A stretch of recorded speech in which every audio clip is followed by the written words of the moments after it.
for it to spread. At this point, it is 50% contained. Now, the good news is that this fire is under control and residents can now return home.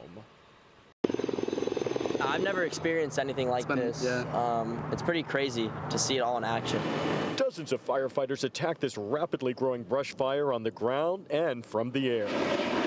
A fire that originated as a small 1-acre brusher at around 10:30 this morning at the tip of Del Mar Scenic Parkway.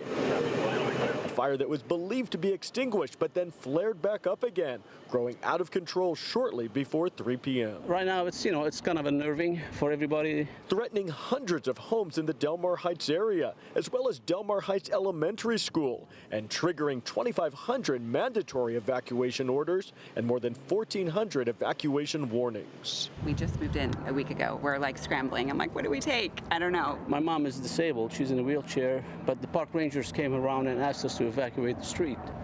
The dilemma is that they said that if we actually evacuate, we may not be able to come back tonight. Thankfully, evacuations were lifted at around 7:30 this evening. But leading up to that, firefighters faced a number of difficult challenges, from terrain to climate, in battling this blaze. The terrain is very, very challenging when it comes to fighting a fire because of the fact that it has not burned for so long. The steep slope, the wind coming off the ocean, the unburned fuel here.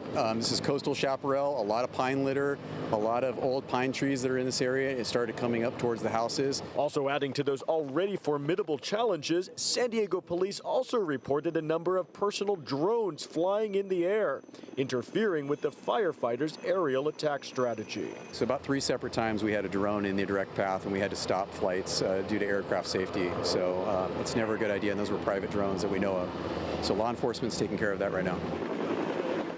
And we reported earlier today that 2 firefighters were sent to the hospital to be treated for heat exhaustion. We've been told that they have been treated and released and are now back home recovering. Again, firefighters will be remaining out here throughout the night to monitor for any hot spots that could flare up, but hopefully that will not happen. Marcella and Anna?